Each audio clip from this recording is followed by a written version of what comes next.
మీకు స్తుతి కలుగునుగాక.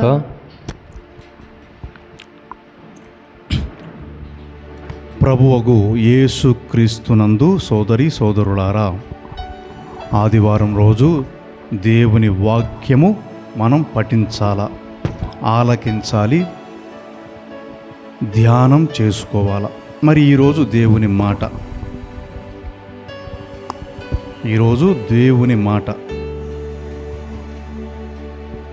ముందుగా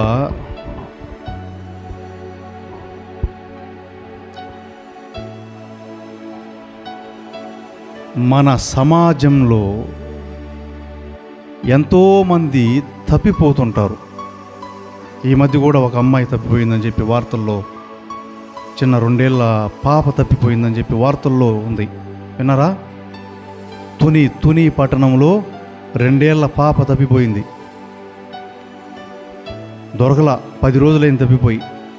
400 మంది పోలీసులు వెతుకుతున్నారు ఆ అమ్మాయి కోసం, కానీ ఇంతవరకు దొరకల. అరగంట సమయంలో తప్పిపోయింది. కేవలం అరగంట వ్యవధిలో ఎలా పోయిందో తెలియదు, తప్పిపోయింది. ఎవరు తీసుకెళ్లారో తెలియదు. ఏదైనా అడవి జంతువులు ఏమన్నా తినేసాయా, చంపాయా, ఏం తెలియదు. అయితే కనబడకుండా పోయింది.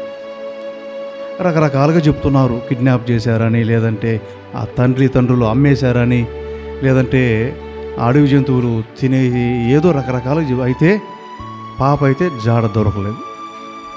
కేవలం అరగంట వ్యవధులు. ఈ పాప ఒక్కతే కాదు, ఎంతోమంది తప్పిపోతూ ఉన్నారు, మిస్ అవుతూ ఉన్నారు, కనబడకుండా పోతున్నారు లోకంలో. ముఖ్యంగా చిన్నపిల్లలు, అందులోనూ ఆడపిల్లలు, స్త్రీలు. ఎక్కడికి పోతున్నారు వీళ్ళంతా? ఎవరు తీసుకెళ్తున్నారు తెలియదు మనకు. ఎక్కడికి పోతున్నారో, ఎవరు తీసుకెళ్తున్నారో, ఇప్పుడు ఎక్కడున్నారో మనకు తెలియదు.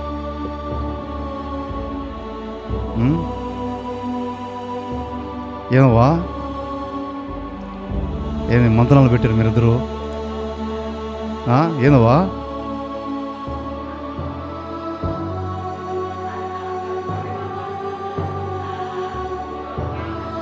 అదే దాని గురించే మాట్లాడుతున్నాం ఇప్పుడు.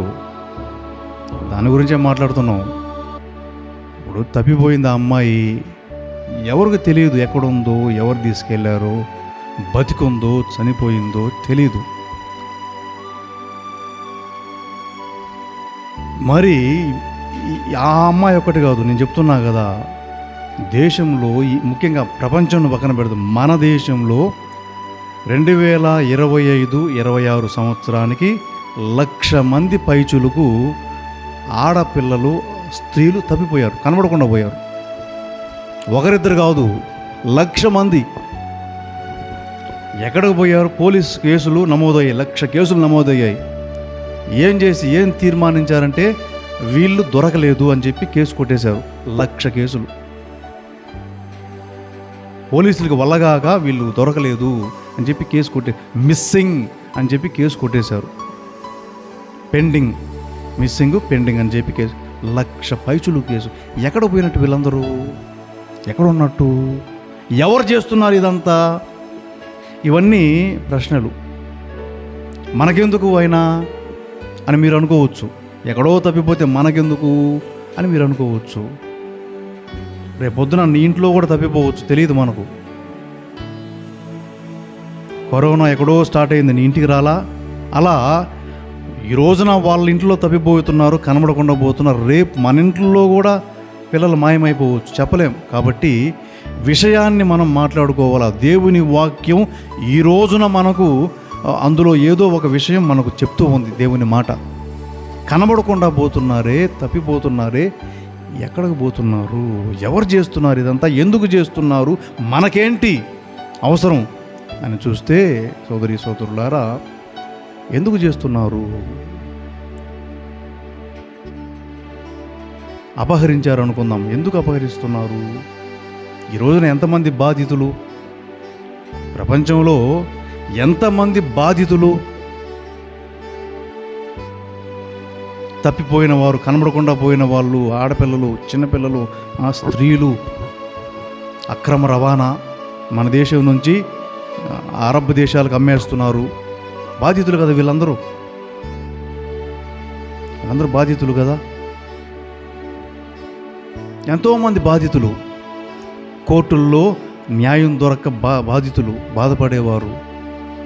ఏదైనా వ్యాధి జబ్బులు వచ్చి నయం కాక బాధపడేవారు. ఇలా ఎంతోమంది సరే, జబ్బులంటే అవి మన చేతుల్లో లేదు, కానీ అన్యాయంగా అపహరించుకొని పోవడము, మోసం చేయడము, చంపడము ఇవన్నీ జరుగుతున్నాయి కదా. ఎందుకు చేస్తున్నారు? మనుషులే కదా చేస్తారు, జంతువులు చేయవు కదా, మనుషులే చేస్తారు. వాక్యం ఈరోజు చెప్తుంది కదా మనకు. యేసు ప్రభు మత్తయి సువార్త 9వ అధ్యాయము 36వ వచనం చదువు గట్టిగా.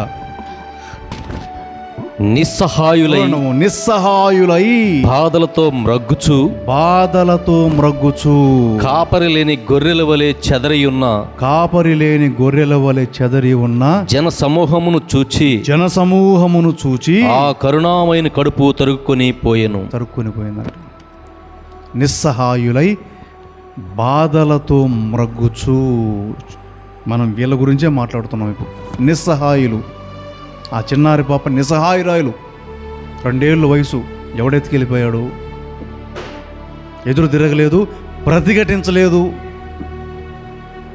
అలాగే స్త్రీలు, బాలికలు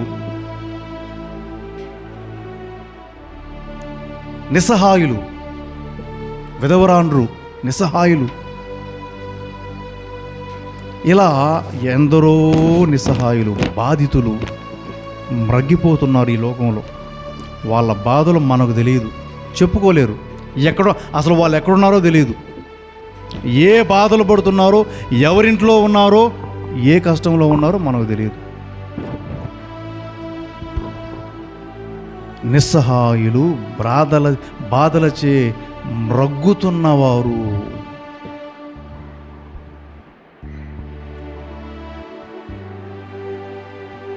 అలా ఈ లోకంలో ఎందరో అభాగ్యులు ఉన్నారు. దేవుని బిడ్డలారా, మనకు తెలియాలి, ఇది మనకు తెలియాల. మన ఇళ్లల్లో జరగకపోవచ్చు, కానీ ఈ సమాజంలో అనేక మంది కుటుంబాల్లో జరుగున్నాయి. బిడ్డల్ని పోగొట్టుకోవడం, కనబడకుండా పోవడం. చచ్చిపోయారంటే చచ్చిపోయిందిలే అని చెప్పి 4 రోజులు ఏడ్చి ఊరుకుంటాం. కనబడకుండా పోయిందంటే తట్టుకోగలం మనం? ఎక్కడుందో, ఏం చేస్తుందో, ఎవడి చేతుల్లో ఉందో అసలు తట్టుకోలేం. ప్రాణం పోయిందంటే 4 రోజులు ఏడ్చి పోయిందిలే అనుకుంటాం. ఇది అలా కాదు, తప్పిపోయింది. కాబట్టి ఈ బాధలు మనం చెప్పుకోలేం, అలాంటి బాధలు అన్నమాట.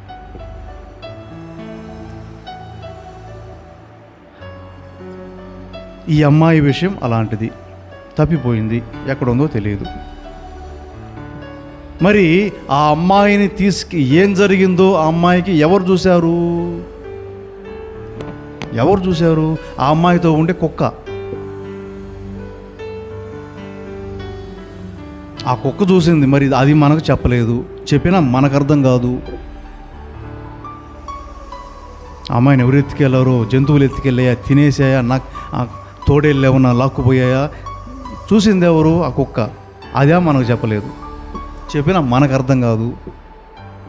సరే, కుక్కేనా, ఇంకెవరు చూడలేదా? చెట్లు, ఆ చుట్టుపక్కల చెట్లు చూడవు, చెట్లు కూడా చూస్తాయి, చెప్పలేవయి. చెట్లు కాయలు కాస్తాయి కదా, మనమెట్ట పిల్లలని అంటాము, చెట్లు కాయలను కాస్తాయి. కాబట్టి చెట్లు కూడా చూస్తాయి, చెప్పలేవు, మాట్లాడలేవు. దేవుడు కూడా చూస్తాడు, ఆడు కూడా చెప్పడు, మాట్లాడు కదా. దేవుడు చెప్తాడా? కుక్క ఎలాగో దేవుడు అంతే. ఆ కుక్క చూసింది, చెప్పలేదు, చెప్పినా మనకు అర్థం కాదు దాని భాష. చెట్లు, చేమలు, ప్రకృతి, దేవుని సృష్టి చూస్తుంది, మనం చేసే ప్రతిదీ చెప్పదు బయటికి. దేవుడు చూస్తాడు, బయటకు చెప్పడు. యేసుప్రభు చూశాడు కదా, నిస్సహాయులై బాధలతో మ్రగ్గుచు కాపరి లేని గొర్రెల వలె చెదరి ఉన్న జన సమూహమును చూచి. దేవుడు కూడా చూస్తాడు, కానీ చెప్పడు. ఆయన చెప్పినా మనకు అర్థం కాదు.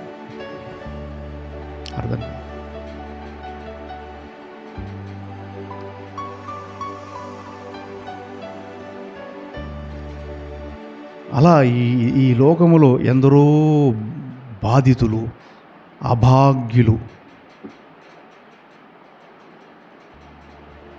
వారందరినీ మనం ఈరోజు జ్ఞాపకం చేసుకొని వారి కోసం ప్రార్థన చేయాలి. దేవుడా, వారు ఎక్కడున్నా, ఏ కష్టంలో ఉన్నా, ఏ స్థితిలో ఉన్నా తండ్రి, వారిని ఆదరించి విమోచించు అని మనం ప్రార్థన చేయాలి. ఈ రోజున మనం ప్రార్థన చేయాలి. దీనికి ఎందుకు ఇలా జరుగుతుందంటే ఒకటే ఒక కారణం సోదరి సోదరులారా, మనిషిలో ఉన్నటువంటి ఒక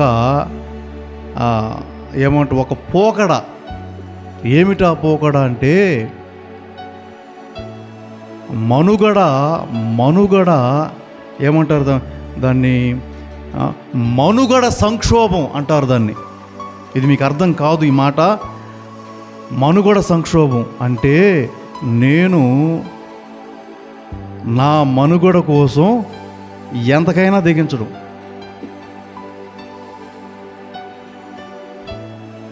నా మనుగడ కోసం నేను ఎంతకైనా దిగించడం.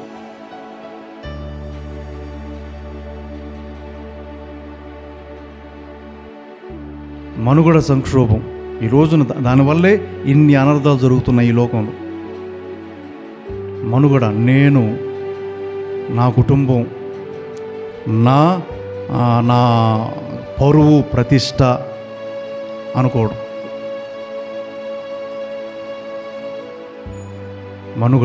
మనుగడ కోసం.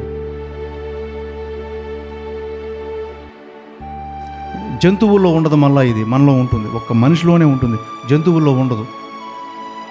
పులి, సింహాల్లో అవి క్రూరమైన జంతువులు, కానీ ఆకలేస్తేనే తింటాయి. ఆకలి వేయలేదనుకో అవి తినవు, వేటాడవు. మనం అలా కాదు. మనం ఆకలి అయిపోయినా అన్నం వండి పెట్టుకుంటాం రేపటికి. జంతువులు అలా చెయ్యవు. ఆకలేస్తే వేటాడి తింటాయి. ఏ పూట కాపాటే వాటికి సహజ సిద్ధమైన గుణం వాటికి. మనకలా కాదు. మనం ఆకలి వేగిపోయినా ఆహారం కోసం వెతుకుతాం. మనుగడ సంక్షోభం అంటే బ్రతుకు తెరువు కాదు, కానీ మనుగడ సాగించడానికి మనం ఏమైనా చేస్తాం. ఎంతకైనా మనం తెగిస్తాం. ఇది మనుషులో ఉండే గుణం. ఇది మంచికి కావచ్చు, చెడుకి కావచ్చు. దీనివల్లే ఇన్ని అనర్థాలు. చిన్నపిల్లల్ని అపహరించుకుపోవడం అంటే ఏంటి? వాళ్ళ ఇంట్లో చిన్నపిల్లలు ఉంటారు. ఆ అపహరించుకుపోయే వాడి ఇంట్లో కూడా చిన్నపిల్లలు ఉంటారు, కానీ వీడు అపహరిస్తాడు. ఎందుకు? ఆ పిల్లల్ని అపహరించి ఇంకోటికి అమ్ముకుంటే డబ్బులు వస్తాయి. బతకాల ఇంట్లో తన చిన్నపిల్లకి అన్నం పెడతాడు ఆ డబ్బులతో. మనుగడ కోసం ఎంతకైనా దిగజారుతాం మనం, ఎంతకైనా దిగిస్తాం. ఒక్క మనిషిలోనే ఉంది ఈ గుణం, జంతువుల్లో లేదు. దీనివల్లే ఈ ప్రపంచంలో ఇన్ని అనర్థాలు. కేవలం దీనివల్ల, కేవలం ఈ మనుగడ సంక్షోభం. మనం మనుగడ కోసం ప్రయత్నించాలా, సంక్షోభంలో ఉండకూడదు. సంక్షోభం అంటే సమస్య, లోటు, ఆర్థిక సంక్షోభం అంటాం కదా, అలా మనుగడ సంక్షోభం. నేను బ్రతకాలి, నేను బ్రతకడానికి నేనేదో పని చేసుకొని బ్రతకాలా, అంతేగాని నేను బ్రతకాలి కాబట్టి నేను ఏమైనా చేసి నేను బ్రతకాలా, బాగా బ్రతకాలా, అందరికంటే బాగా బ్రతకాలా అనుకోవడం సంక్షోభం, సమస్య. అది గనక ఒక మనిషిలో ఉందనుకోండి, ఇక ఈ సమాజంలో ఉండే ఇతర మనుషులు బతకలేరు.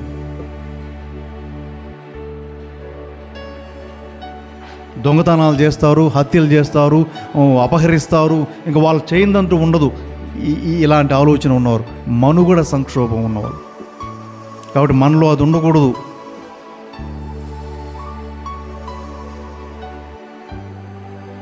అది ఉండకూడదు. అది ఉన్నబట్టే ఈ రోజున ఇన్ని రకాల అక్రమాలు జరుగుతూ ఉన్నాయి. ఒక రాజకీయ నాయకుడికి 11,000 కోట్లు వాడి ఆస్తి. ఈ మధ్య చంపారు వాడిని, ఉత్తరప్రదేశ్లో చంపేశారు. ఎంపీ, ఎమ్మెల్యే అంతా అయ్యాడు. సామాన్య కుటుంబంలో పుట్టి వాళ్ళ అమ్మ నాయన చదువుకోవాలని పంపిస్తే రౌడీ ఈజానికి అలవాటు పడ్డాడు అంటాడు.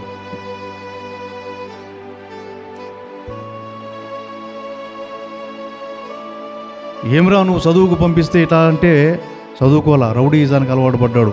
ఒక చిన్న గ్యాంగ్ని తయారు చేసుకున్నాడు చిన్న వయసు నుంచే, 10 సంవత్సరాల వయసు నుంచే. పెద్దయ్యాడు, చిన్నగా ఈ విధంగా రౌడీ బ్యాచ్లు తయారు చేసుకునేది. ఇలా క్రమక్రమంగా ఎదుగుతూ ఎమ్మెల్యే అయ్యాడు, ఎంపీ అయ్యాడు, 11,000 కోట్లు సంపాదించాడు. ఉత్తరప్రదేశ్ రాష్ట్రాన్ని గవర్నమెంట్ని వణికి చేశాడు. ఒక్కడు లతీక్ అహ్మద్, వాడి పేరు. ఎందుకై ఉంటుందంటారు? ఇప్పుడు మనం చెప్పామే మనుగడ సంక్షోభం. 11,000 కోట్లు సంపాదించాడు వాడు. ఎవరి డబ్బు అంటారు ఇదంతా? నువ్వు నేను అలా లేమే, మనకున్న దాంట్లోనే సర్దుకుపోతున్నాం తప్పితే పక్కింటి మీద పడి దోర్చుకొని డబ్బు సంపాదించాలనే ఆలోచన మనకు లేదు. మనకు లేదు కదా, ఉందా? లేదు, మనకు లేదు, వాస్తవానికి లేదు. ఉన్నదాంతో తిని లేకుంటే సర్దుకొని పోతున్నాం మనం. అది లేకుండా నాకు లేదు కాబట్టి దోచుకోవాలనే ఆలోచన కలిగిందనుకో, ఏమవుతుంది సమాజం? మనుగడ సంక్షోభం అంటే అదే. అరే నాకెందుకు ఈ పేదరికం, నా పక్కింటోడు బాగున్నాడు, దోచుకుంటాను అని గనక అనిపించిందా సంక్షోభం, మనుగడ సంక్షోభం. అది చాలా మందిలో ఉంది ఆ గుణం. అందుకే ఇన్ని రకాల అక్రమాలు జరుగుతున్నాయి. రాజకీయ నాయకులు ఒక్కొక్కటి దగ్గర 1,000 కోట్లు. ఎక్కడయి? ఎవరి?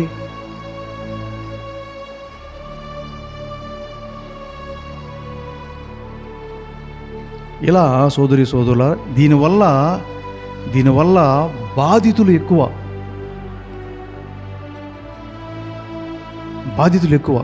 ఇప్పుడు ఉత్తరప్రదేశ్లో వాడిని చంపిన తర్వాత ఆ ఉత్తరప్రదేశ్లో సగం మంది ముందుకు వచ్చారు కేసులు పెట్టేదానికి. వాడి వల్ల నా ఇల్లు అక్రమంగా కబ్జా చేశాడు, నా కూతురిని మానభంగం చేశాడు, నా కొడుకుని చంపేశాడు. సగం మంది వచ్చి వాడి మీద కేసులు. చచ్చిపోయిన తర్వాత బయటకు వచ్చారు, భయపడి. బతుకున్నప్పుడు భయపడి, చచ్చిన తర్వాత బయటకు వచ్చేపారు. అంటే ఎంతమంది బాధితులు చూడండి. ఒక్కడి దుర్గుణాన్ని బట్టి ఎంతమంది బాధితులో చూడండి. నిస్సహాయులు. ఎవడు గవర్నమెంట్గా చెప్పుకుంటే పోలీసులకు ఎవ్వడు న్యాయం చేసే స్థితిలో లేరు. ఒక్కడి దుర్గుణం ఇంతమందిని బాధితుల్ని చేసేసింది. ఎదిరించే మనిషే లేకుండా పోయాడు. యోగి ఆదిత్యనాథ్ వచ్చి ఉత్తరప్రదేశ్ ముఖ్యమంత్రిగా వచ్చి వీడిని ఎన్కౌంటర్ చేయించాడు. ఎందుకంటే వీడికి ముందున్న ముఖ్యమంత్రి కూడా వాడికి భయపడేవాడు. ఇక చూసుకోండి, అంటే అతనిలోని ఈ మనుగడ సంక్షోభం అనేది అతన్ని ఎంత స్థితికి తీసుకెళ్ళిపోయిందో చూడండి.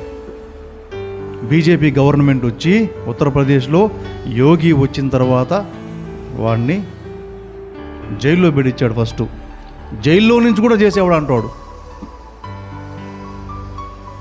తర్వాత వాడిని చంపించేశాడు. చంపితే ఇప్పుడు ఆ ఉత్తరప్రదేశ్ ప్రశాంతంగా ఉంది.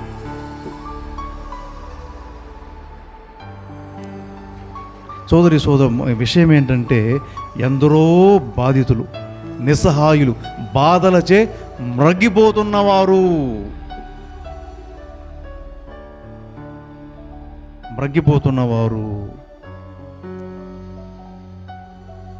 నిర్గమకాండము 3వ అధ్యాయం ఒకసారి తీసుకుందాం.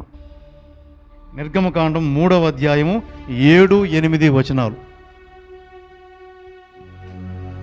నిర్గమకాండం 3వ అధ్యాయం 7-8 వచనాలు.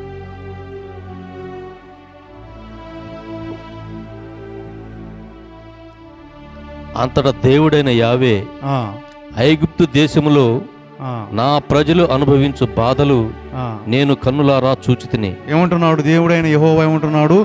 ఐగుప్తు దేశములో నా ప్రజలు పడు బాధలను కనులారా చూచితిని. దాసాధ్యక్షుల బారి నుండి విడిపింపమని అధికారుల బారి నుండి విడిపింపమని వారు చేసిన మనవి నా చెవిన పడినది. వారు చేసిన ప్రార్థన నా చెవిలో పడింది. వారు పడు పాట్లు గుర్తించి తిని వారు పడే పాట్లు గుర్తించి తిని ఐగుప్తు దేశీయుల ఇనప పిడికిళ్ల నుండి ఆ వారిని విడిపించుటకై ఆ క్రిందికి దిగి వచ్చి తిని క్రిందికి దిగి వచ్చి తిని వారిని ఆ దేశము నుండి ఆ భాగ్యవంతమైన సువిశాలమైన పాలు తేనెలు జాలువారునైన ఆ కనానీయులు, హిత్తీయులు, అమోరీయులు, పెరిస్సీయులు, హివ్వీయులు, యెబూసీయులకు నిలయమయ్యున్న దేశమునకు చేర్చుదును.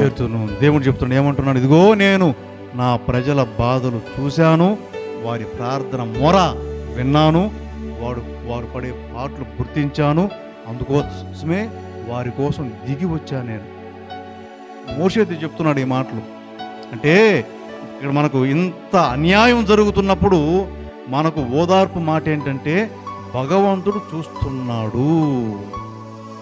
ఓదార్పుకరమైన మాట. ఆ పాపను ఎత్తుకెళ్ళారు, ఎవడో నరమాతృడు చూడలా, ఆ కుక్క చూసింది, భగవంతుడు చూశాడు. ఊరుకుంటాడా దేవుడు? ఇప్పుడు ఊరుకోవచ్చు, కానీ ఆయన చేయాల్సిన సమయంలో ఆయన చేసేది ఏదో ఆయన చేస్తాడు అనేది ఓదార్పుకరమైన మాట. ఈరోజు మనం అదే విషయాన్ని మోషేకి చెప్పాడు దేవుడు. నా ప్రజల బాధలు నేను చూచి తిని, కష్టాలు చూచి తిని, వారి కన్నీరు వేదన వింటిని, అందుకే కిందకి దిగి వచ్చి తిని. ఇనుప పిడికిళ్ళ నుండి, ఐగుప్తు దేశీయుల ఇనుప పిడికిళ్ళ నుండి వారిని విమోచించుటకు కిందికి దిగి వచ్చి తిని. సోదరి సోదరులారా, యేసు ప్రభు నిస్సహాయులే బాధలతో మ్రగ్గుచు కాపరి లేని గొర్రెల వల్ల చెదరి ఉన్న జనసమూహాన్ని చూచి ఆ కరుణామైన కడుపు తరుక్కొని పోయెను. ఊరుకుంటాడా దేవుడు? ఇప్పుడు ఈరోజు ఊరుకోవచ్చు, సమయం వచ్చినప్పుడు దానికి తగ్గ ప్రతిఫలం అన్నది ఉంటుంది. ఈ రోజున ఆ అమ్మాయి మరి ఎక్కడుందో ఎవరు దానికి. ఇంకొకటి ఏంటంటే క్షుద్ర పూజలు, అదొకటి చెప్తున్నారు. బలిచ్చే ఆచారాలు కూడా ఉన్నాయంట ఆ తుని రాజమండ్రి ఏరియాలో. ఎల్లుండ అమావాస్య అనుకుంటా, ఎల్లుండ 16 అమావాస్య. ఎప్పుడు? రేపా కదా? ఎల్లుండ రేపు అమావాస్య. ఏం చెప్తున్నారంటే అమావాస్యలప్పుడు బలిస్తారంట బిడ్డల్ని, ఏదో శక్తులు పొందేదానికి. ఏం చెప్తున్నారు వీళ్ళు? ఇదిగో ఈ అమ్మాయిని మనం కాపాడాలనుకుంటే ఈరోజు ఆదివారం రాత్రి లోపలే కాపాడాలా, లేదంటే సోమవారం అమావాస్య రాత్రి బలిస్తారు అని కూడా చెప్తున్నారు జ్యోతిష్యులు. ఇన్ని రకాలు ఉన్నాయి ఈ లోకంలో. అంటే మనిషి చూడండి ఎంత దుర్మార్గముతో ఉంటాడో. క్షుద్ర పూజలు, చేతబడులు, ఇవి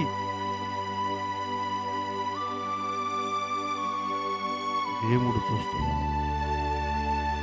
భగవంతుడు చూస్తున్నాడు. ఇవన్నీ భగవంతుడు చూస్తున్నాడు. ఊరుకుంటాడా భగవంతుడు? ఎందుకంటే భగవంతుడు శక్తి కదా. భగవంతుడు శక్తి స్వరూపి, మహాకాళి, మహాశక్తి అమ్మవారు, శక్తి భగవంతుడు. ఇలాంటి క్షుద్ర శక్తులు, దుష్ట శక్తుల్ని ఓడించేవాడు దేవుడు. భగవంతుని శక్తి, ప్రకృతి శక్తి. ప్రకృతి చాలా శక్తివంతమైంది. ఒక సునామీ వస్తే ఈ క్షుద్ర పూజలు ఇవన్నీ కొట్టుకుపోతాయి. ఒక తుఫాను వచ్చిందంటే అల్లాడిపోతాం. కాబట్టి ప్రకృతి శక్తి చాలా గొప్పది. ఆ ప్రకృతిని కలిగించిన దేవుని శక్తి చాలా గొప్పది. చూస్తూ ఉన్నాయి, ఇవన్నీ చూస్తున్నాయి.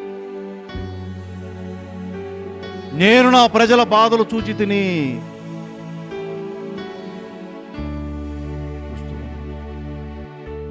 ఇది మనకు ఓదార్పుకరమైన మాట. నా దేవుడు నా కష్టాన్ని చూస్తున్నాడు, తీరుస్తాడు. నా దేవుడు ఈ ప్రజల కష్టాలను చూస్తున్నారు, తీరుస్తాడు, తప్పక తీరుస్తాడు. అలా సోదరి సోదరులారా, ఈరోజు దేవుని వాక్యం మనందరికీ ఇదే. దేవుడు మనందరినీ, మన బాధలు చూస్తున్నాడు. చూస్తూ ఊరుకుంటాడా? ఊరుకోడు. అక్కడ యెహోవా తండ్రి కిందకి దిగొచ్చాడు. నా ప్రజల కష్టాలను తీర్చేదానికి క్రిందకి దిగి వచ్చింది. ఇక్కడ యేసయ్య ఏం చేశాడు? కరుణామయుని కడుపు తరుక్కొని పోయెను. పరిచర్య చేశాడు, ఊరు తిరిగాడు, మంచి చెప్పాడు, ప్రజల్ని మంచి దారిలో నడిపించాడు, ఆ మంచి ఆలోచన కలిగించాడు, మంచి బుద్ధిని కలిగించాడు. ఇలా సోదరులారా, ఈ రోజున మరి దేవుని మాట మనందరికీ కూడా ఈ గొప్ప విషయం, మన దేవుడు మన కష్టాన్ని, ఈ లోకం పడే కష్టాన్ని, ఈ లోకములో ఉండే వేదనని, కన్నీటిని ఆయన చూస్తున్నాడు, తుడుస్తాడు. సమయం వచ్చినప్పుడు ఆ బాధితులందరికీ న్యాయం చేస్తాడు దేవుడు. ఇది గొప్ప ఆదరించే మాట మనకు. అయితే ఇందులో ఒక చిన్న విషయం, చివరి మాట మత్తయి సువార్త 9వ అధ్యాయము 37వ వచనం. 37వ వచనం. అప్పుడు యేసు ఉమ్, తన శిష్యులతో, ఉమ్, పంట మిక్కుటము ఉమ్, కాని కోతగాండ్రు తక్కువ, తక్కువ. కావున పంటను సేకరించుటకు కావలసిన కోతగాండ్రను పంపవలసినదని పంట యజమానునికి మనవి చేయుడు అని పలికెను. ఈ మాట అన్నాడు ప్రభు. ఇదిగయ్యా, కోత చాలా ఉంది, పంట చాలా ఉంది, కానీ కోత కోసేవారు తక్కువ మంది ఉన్నారు. కాబట్టి యజమానునికి ప్రార్థన చేయండి. ఏమని? కోతగాండ్రను పంపించమని ప్రార్థన చేయండి. ఏంటి ఈ మాటలు? ఈ మాటలు ఏంటంటే, ఇది మనం అర్థం చేసుకోవాలా. మాటలు ఏంటంటే,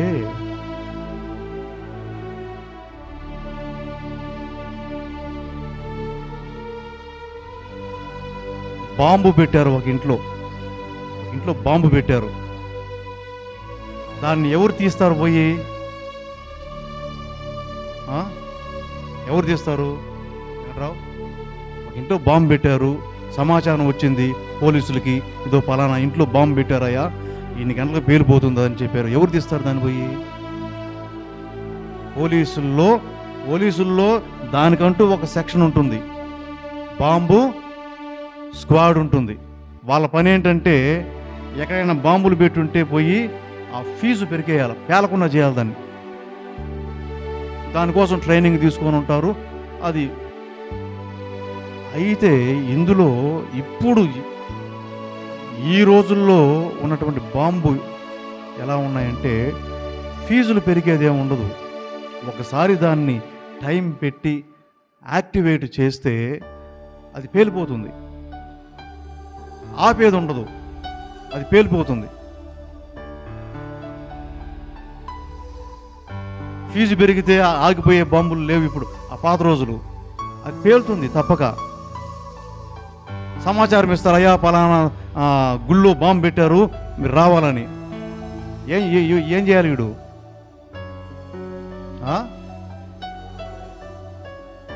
దూరంగా పడేయాల, ఆపదానికి లేదు. అంటే వీడికి ట్రైనింగ్ ఇస్తారు. ఒరే, పాత బాంబులు అయిపోయినాయి, పోయి ఫీజులు తీస్తే ఆగిపోయే బాంబులు కాదు, పేలిపోతాయి. నువ్వు బతకొచ్చు సావచ్చు.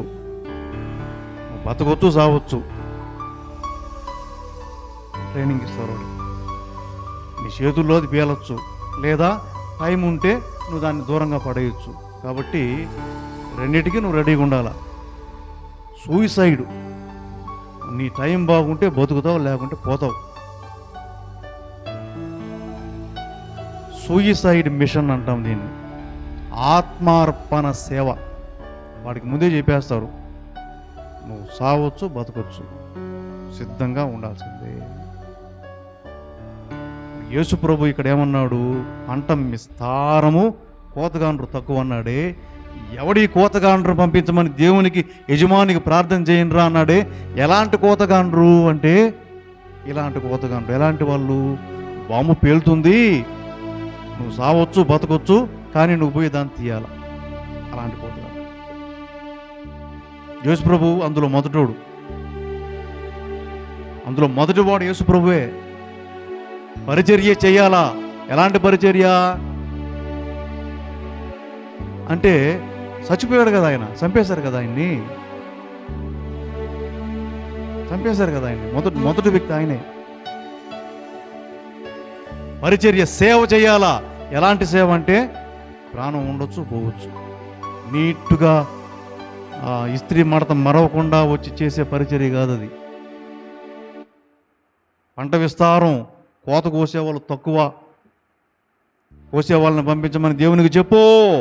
ఎలాంటి కోతగాళ్ళు అంటే ఆ కోతలో ప్రాణాలు పోగొట్టుకునేదానికి కూడా సిద్ధమైన వాళ్ళు. సూయిసైడ్ మిషన్, ఆత్మార్పణ సేవ. ఆత్మార్పణ సేవ. ఆ 12 మంది అపోస్తులు వాళ్ళందరూ బతుకులు అంతే కదా, అందరూ సూసైడే కదా, తెలుసు వాళ్ళకి. స్టెఫాను తెలుసు, ఆ విచారణ ముందు పరిసయ్యుల దగ్గర యేసుక్రీస్తు గురించి మాట్లాడితే బంధిస్తారని తెలుసు, కొడతారని తెలుసు, చంపుతారని తెలుసు, అయినా మాట్లాడాడు పోయి. సూసైడు తెలిసి చేయడు, కానీ సేవ, ఒక మంచి సేవ, ఒక మంచి కార్యం కోసం చేశాడు. అలాంటి కోతగాండ్రు మనందరిలో ఈ భావన, ఈ ఆలోచన కలగాల. నేను ప్రభువు కోసం ఏం చేయాలి? మనం ప్రపంచంలో చాలామంది బాధితులు ఉన్నారండి, బాధలతో ఉన్నారు చాలామంది, మనం కూడా బాధలతో ఉన్నాం. అయితే దురదృష్టవంతులు కొంతమంది ఉన్నారు, అభాగ్యులు. ఇప్పుడు మనం చెప్పుకుంటున్నామే, అపహరించబడ్డ బాలికలు, స్త్రీలు, ఇలాంటి వారందరూ ఆ కోవకి చెందుతారు. కుష్ఠరోగులు, తర్వాత విధవరాండ్రు, భర్తను పోగొట్టుకున్న విధవరాండ్రు, ఏ ఆధారము లేకుండా ఉంటారు, నిస్సహాయులు, ఏ ఆధారము లేకుండా ఉంటారు పాపం. ఇలాంటి వారి పట్ల, వారి కోసం మనం ప్రార్థన చేస్తూ, ఈ సమాజంలో ఉండే అలాంటి వారి కోసం దేవుడు మనల్ని ప్రేరేపిస్తాడు. ఇదిగో ఏదైనా చెయ్యి వాళ్ళ కోసం. మోషేని ప్రేరేపించాడు కదా, నా బిడ్డలు అల్లాడిపోతున్నారు, వెళ్ళి వాళ్ళని విడిపించన్నాడు కదా. అలా నిన్ను నన్ను కూడా కోత చాలా ఉంది, ఇదిగో పోయి కాస్త కోత కొయ్యి అని మనందరికీ ఆయన ప్రేరేపిస్తాడు. ఆ ప్రేరణ కలిగినప్పుడు మన వంతు సహాయంగా ఏదన్నా మనం చేయగలగాలి. ఈరోజు ఇది మనం నేర్చుకోవాలి. దేవుడు ఆదరిస్తాడు, ప్రజల కష్టాలు తీరుస్తాడు అన్నది గొప్ప ఆదరణకరమైన మాట. అయితే నా ద్వారా ఆదరణ కార్యం చేయిస్తాడు దేవుడు అన్నది మనం అందరం గ్రహించాల్సిన విషయం. సోదరి సోదరులారా, ఎందుకంటే ఈ రోజున మన కష్టాలు తీరడానికి దేవుడు రాడు కదా. ఎవరో నీ బోటామో ఇలాంటి ఆయన ఒకరికొకరు సాయం చేసుకోవాల్సిందే తప్పితే దేవుడు వచ్చి మనకు తీర్చేది ఏం లేదు కదా. ప్రేరేపిస్తాడు, ఒకరినొకరిని ప్రేరేపిస్తాడు.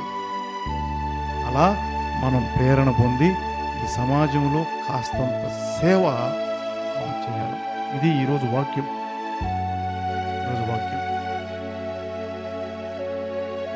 ఎందుకంటే రేపు పొద్దున బాధితురాలు నువ్వు కావచ్చు, బాధితుడిని నేను కావచ్చు.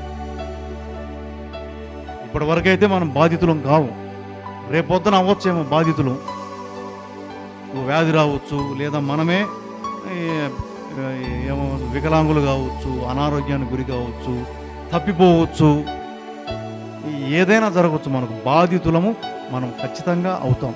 వృద్ధాప్యం రావచ్చు, మంచంలో పడవచ్చు, ఏదైనా జరగవచ్చు మనకు.